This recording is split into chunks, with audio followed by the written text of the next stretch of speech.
Assalamu alaikum. Welcome you all to the panel on the question whether green shoring is the future of global value chains. I don't know how many of you had been to this morning's session that was called Meeting of the Global Changemakers. And it was subtitled Geoeconomics. And I think this panel sees the global changemaker panel of this morning as the prelude to what we're trying to discuss, because green shoring as a concept is at the crossroads of geopolitics and geoeconomics. And therefore, I'm glad to welcome you to a panel which is full of experts and, if I may say so, super experts on this topic. And it's a special pleasure for me to welcome, as an economist, as a former political advisor, a man who's been at the crossroads of geopolitics and geoeconomics, as an analyst of energy markets and as an author of an array of books. Please welcome with me Daniel Yergin. Thank you. Hello. We have sitting next to him the CEO of one of the world's true globalized and change-making companies, the giant of mining, logistics, of steel production, of renewable energies from Brazil, the CEO of Vale, Mr. Gustavo Pimenta. Thank you.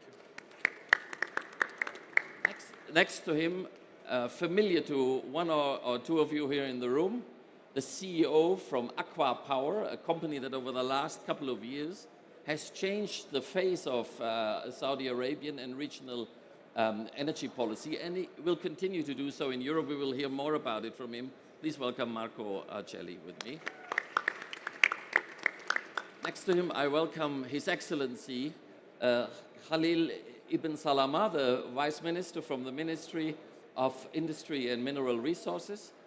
The Saudi government has taken an enormous effort in putting green shoring together as a geostrategic project, and I'm glad that we will have him here to hear more about the reasoning and the strategic vision that's behind it. And last but not least, it's a special welcome for me to have another European compatriot here with me, Mr. Luigi Di Maio, the EU representative for the Gulf region, formerly Italy's foreign minister, before that Minister for Social Affairs and Economic Development and Labour in the governments of Mario Draghi and Mr. Conte. So please have a welcome for Mr. Luigi Di Maio. My first question, of course, has to go to Daniel Yergin. You've probably all read the books, The Price, The Quest, The New Map, which I think is a nice cascade to what we're discussing today. And my question is, Daniel, you've witnessed over the last decades the changing energy landscape, the strategic energy landscape of this planet. And we're in a period where there's yet another transformation happening with a world where you have fossil energy and renewables. And how do you see the future of industrial value chains given these changes in the energy field, and how do you value the green shoring initiative of the Kingdom of Saudi Arabia? Well, thank you. I'm very pleased to be on this panel with this very distinguished group. I think there are two things to be said. One, and I think we heard it just in the session that I just did, that the thinking about the energy transition needs some revision. It's been too simplistic. It assumes that it moves in a straight line. It's going to be multidimensional. Different parts of the world will move at different paces with different technologies, different mix of technologies, and different priorities. So that's part of it. The other part of it is what I think we've heard today, which is how competitive Saudi Arabia is when it comes to energy costs. Amin Nasser on the previous just one compared electricity costs. And that's a great advantage for Saudi Arabia in terms of green shoring, because it's not something that one is just going to do because it's a nice thing to do. One is going to be driven by economics. And if we look at this whole incredible network of supply chains that the world has, up until 2019, it was just based upon, where's the cheapest thing to do things without thinking about strategic aspects of it. And I think the thinking has changed.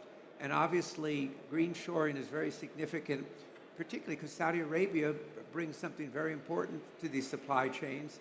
And I think that's going to be a feature going forward, because it's going to be competitive, but in a different way. And as Europe brings carbon border adjustment mechanisms and those things to bear, the costs and how you generate your electricity is going to be so important. Thanks very much. You've built the perfect bridge for my next guest here, for Luigi Di Maio, by mentioning the carbon border adjustment mechanism. You could have also thrown in the ETS, which is another impediment, so to speak, for energy policy on a homogeneous basis. And I would like to ask Luigi Di Maio, on a more geopolitical level, how do you see the green shoring initiative that the kingdom does, given that Europe and its industry is undergoing a very painful transformation based on energy prices, based on climate policy? You may have all seen the news about Volkswagen yesterday and the day before.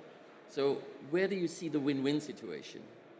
First of all, thank you very much for the invitation. It's an honor to be here with such a distinguished panelist and audience. And I would like to say that, yes, we are, Saudi Arabia and the European Union are committed among the different entities of the society, of the business sector, in a very important challenge of transformation. The transformative approach of Saudi with the Vision 2030 program is something that is not totally, but almost matchable with many of the programs that we are implementing in Europe, like Repower EU, Next Generation EU, and so on.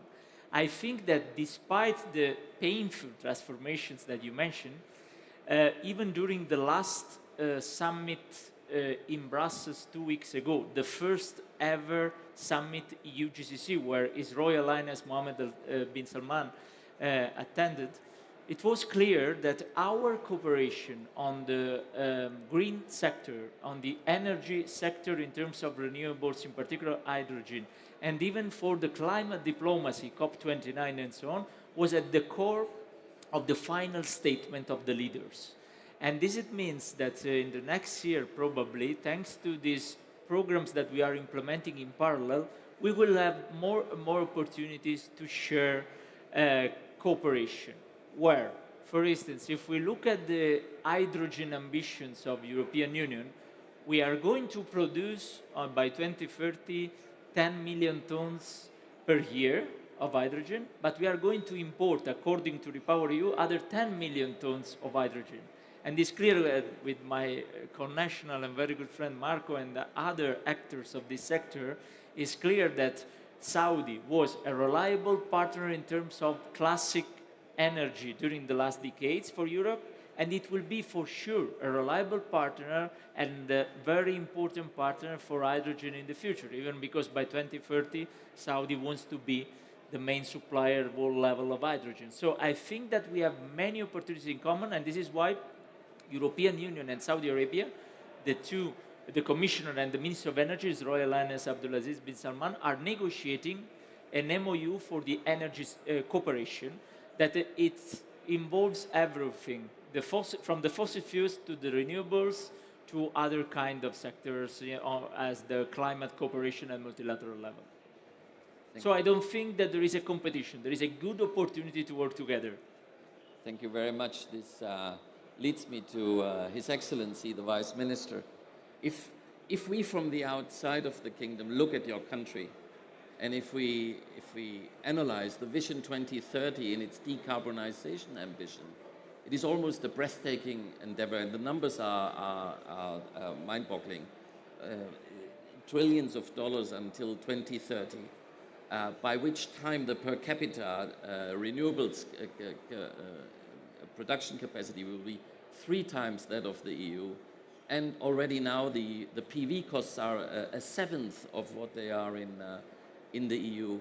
Does this make you confident that the attractiveness of the green shoring proposal in itself, looking at it by commercial terms, is good enough? Or do you think we also need a certain policy framework to make it work? So if you could let us know a little bit what your thoughts are on the policy framing of it all and the regulatory side between not only the EU and the kingdom, but the kingdom and all its other partners.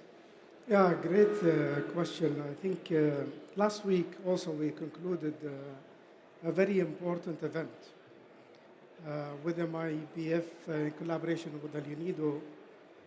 One of the main pillars is how to frame globally integrated industrial policy, the green energy and the green economy. So I'll tell you, probably you see the numbers that is announced everywhere. What not everybody sees, as Daniel mentioned correctly, it has a different array of different technologies, different many policies that has to work together in order to find the right, I would say, platform for a green shoring to work. We're not talking only about green energy available. Now we're looking at policies that has a structural fix to, for example, as His Royal Highness mentioned, replacing liquid to more efficient use of energy sources.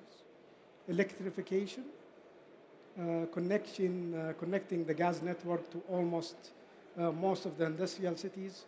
This by itself is a big impact on I would say, better utilization of our carbon in terms of BTU. The other aspect, we are moving very aggressively with the automation of plants. So these automation solutions will best utilize our raw material. That would be carbon or non-carbon. And this is also a little bit added to the value proposition we'll be offering to the global companies, either for green shoring or our industries to have the right carbon footprint when it crosses the border to other countries like the EU. These are just a small examples. Now we are embarking into defining 2 industrial cities and piloting them to be a net zero in terms of an industrial city, and also helping the companies to move toward, I would say, more sustainable utilization of resources where green production is only one of them.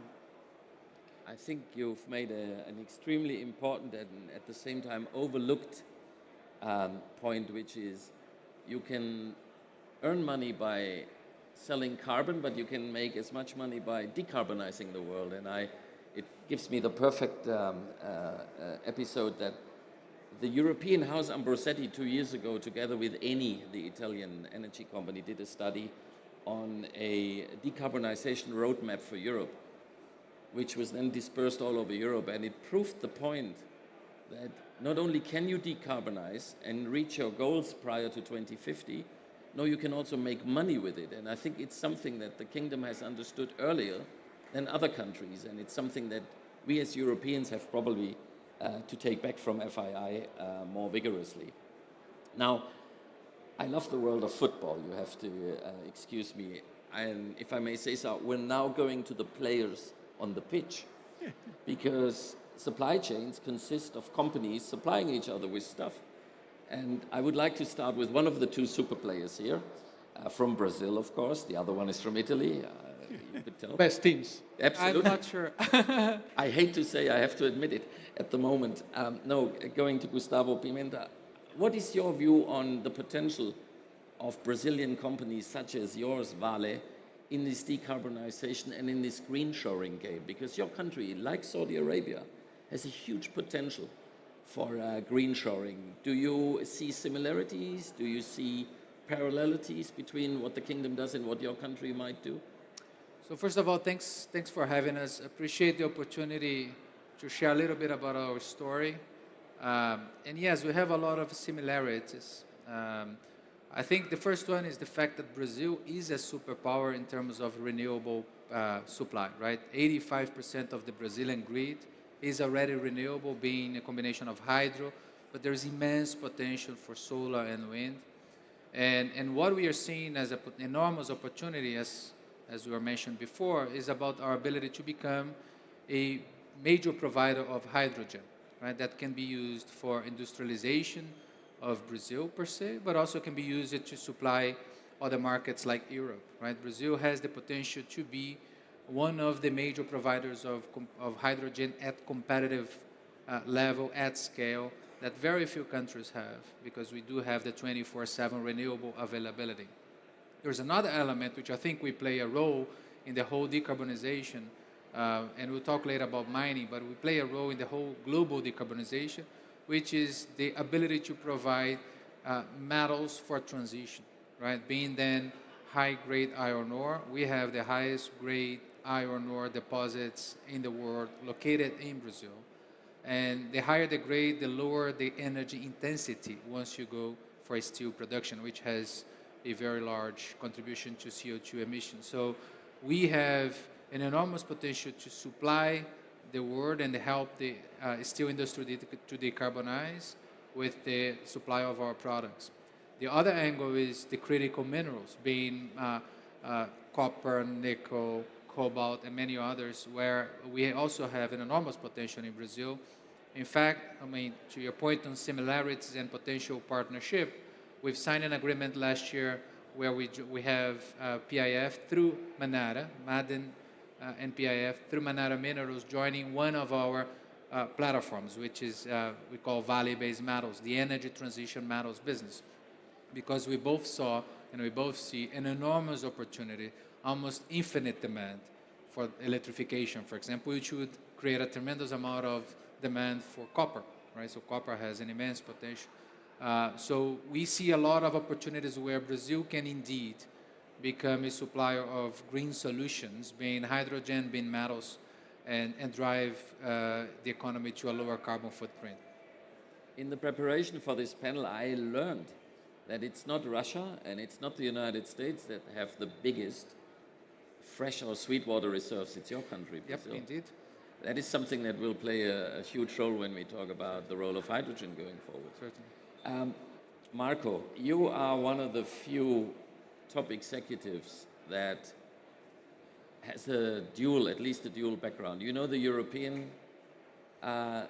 corporate culture, you know the European industrial culture, and you have embarked on this mission to turn Aqua into one of the leading energy players in the world. Now, being at home in both worlds, how do you think can green shoring become more of a convincing win-win impression in the eyes, on the minds of European corporate leaders? What's your view?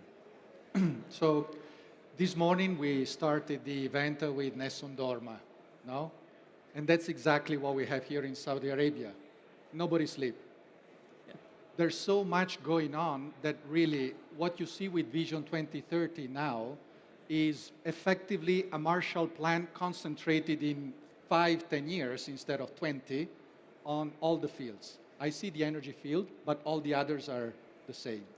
If I speak about my field, the program, it's one of the largest decarbonization programs in the world, is basically to go 50-50 renewables and gas generation. That means that every year we're going to build 20 gigawatt of renewables, 7.5 gigawatt of combined cycles. You know, in a couple of years, you're building enough capacity to power Italy, all of it. So that's the scale. And the fact is that with the short time, it's magnified. So it's a once-in-a-life opportunity for suppliers. And because Nessun Dorma, my attention span is this large, no? So you come to me and I have two priorities, cost and localization. Why localization? Because it's prescribed. I need to increase the local content because one of the pillars of Vision 2030 is to promote private entrepreneurship. And by the way, there's a meaning, there's a sense in that, in the fact that we have a country that is basically, with cost of energy that is 1/6 of Europe, probably 1/3 of the US. You're along a major shipping line between China and Europe and the US, basically through Suez, and you have abundant land and abundant water because we can desalinate very effectively. So you have everything, basically, good, attractive tax system.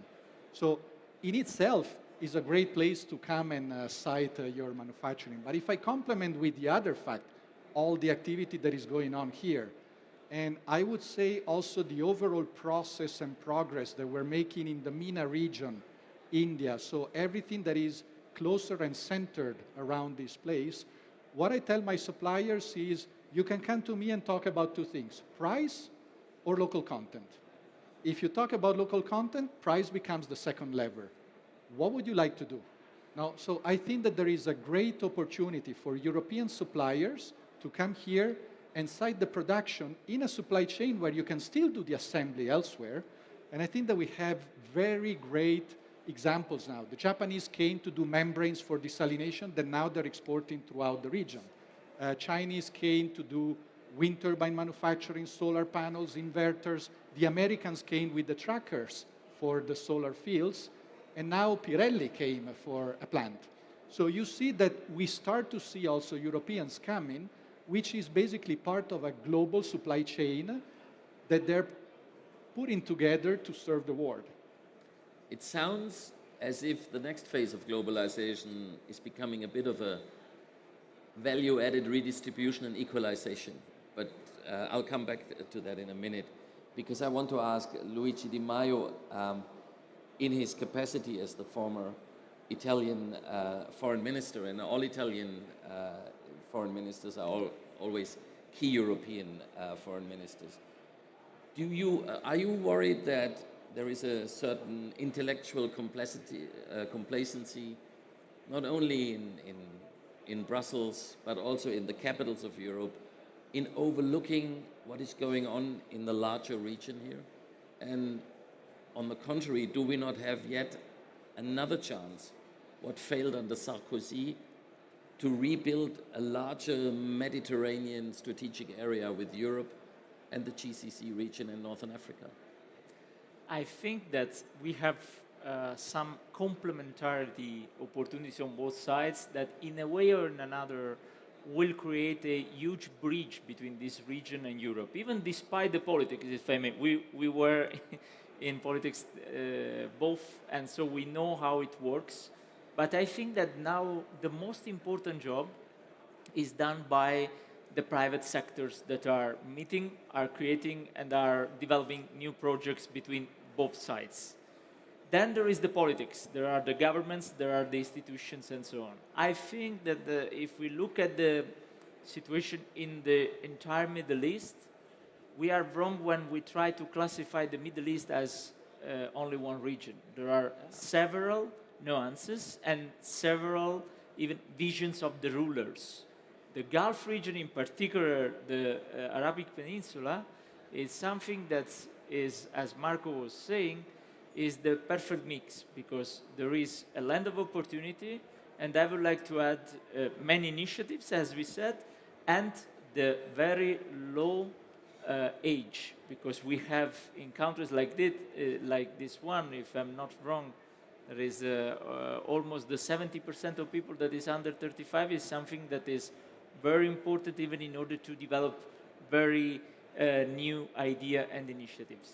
What I can say is that in Europe, probably, private and public sector, they were used for too many years to look at the GCC countries as investors in our continent. But we can look at the example of Cristiano Ronaldo to see how the system changed in few years. Many Gulf groups invested in our teams, football teams in Europe for decades. Now, these funds are buying our footballers for their football teams, saying, come here to look and to watch our championship. This is how it's changing the investment dynamic, and we have to be aware in Europe that this dynamic is tremendously changing in few years, and we have to fill the gap of awareness on our side. I saw Daniel Yergin having the... Well, I think there are two big comments that I want to make. I mean, we are talking green shoring driven by economics and location. I think we also have to recognize, for better or worse, the age of globalization that began with the end of the Soviet Union and the end of the Cold War is over, and we're in a new era. And there are also, for better or worse, geopolitical factors that are driving a reshaping of these global supply chains. And Saudi Arabia is a beneficiary of that because people need to relocate and rebalance. So I think have to keep that in mind, and I think that's a big driver. The second thing that really hits me is this is the 8th Future Investment Initiative, and you really see, I think somebody said the Marshall Plan compressed into a few years, that really a major industrial transformation is occurring. Third thing, just to go back to Gustavo's point, and it's so important that it shouldn't be overlooked, in order to achieve the decarbonization goals that people talk about, we did a specific study that Vale participated in and said, okay, if you want these 2050 goals, what do you need in terms of minerals? And you take copper, which he mentioned, which is the metal of electrification, you have to double capacity by 2035. Not likely, difficult, challenging, but that underscores how important the metal component that Gustavo is talking about in order to achieve these other goals, including reshaping and decarbonizing the global energy system. Daniel, you must have had a spy looking into my talk. I did, sheet here. absolutely. Because my final question, looking at the clock here, would have been to you, having gone through your books, it's not only about energy, it's always about great power rivalry and great power struggles, because the access to and the availability of energy is a major foundation of power. Now, a week ahead of the US election, the world seems to be heading towards, I would call a pentarchy. The US, China, India, Russia, and maybe the EU. Are you worried that despite all the positive trends that we have had on our panel, politics could come in the way of green shoring? Well, yes, I think that there are a risk in the world today.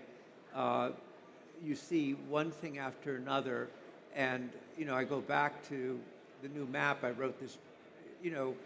We don't want to be in a pre-1914 situation, and I think that's going to take wise statesmanship to avoid that and manage that, because the world, whatever, even if globalization is changing, it's been a tremendous beneficiary. Saudi Arabia has benefited from it. China has benefited. We've all benefited. And to lose that because of this fragmentation would be very costly for the world. So, Your Excellency, can we bank on the wise leadership from the Kingdom of Saudi Arabia in this pentarchy? Because it seems to me we need wise middle powers like the Kingdom to help us steer through these choppy waters. I'm very happy with the discussion. Hearing what I wanted to say said by others just give me a very happy feeling. Maybe a remark where we did not cover for the discussion is investing in our youth, investing in the innovation. Most of our work that we're doing today with so many structural fixes, chasing targets. We're going after green energy for metal processing, for minerals. Also catching up with the global targets to see how we help the global value chain. We don't want to forget an important element, people. So innovation, new ideas. We're also now investing very heavily to provide the platforms where people can transfer their ideas into a product, into a testing facility with a very short span of time. We have a target to set up 26,000 factories. 10,000 or 11,000 we have done the last 70 years. 26,000 in the next 10 years. This is how much pressure we have on us. It will never be done by the conventional large companies. It has to be done with our youth and reaching the targets we just talked about. It is not only green carbon, green energy, it's also chase the carbons we already produce, capture them, utilize them, put them in a product.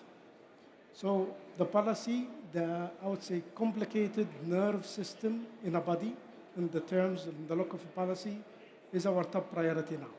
In Saudi Arabia, and also trying to propagate it in a global sense. Gustavo, Marco, with your permission, I think this was a good closing remark. Gentlemen, ladies and gentlemen, thank you very much for your patience. Thank you very much for being an audience, and thank you for a very fruitful and super positive panel on the future of industrial value chains around the world. Thank you very much. Shukran.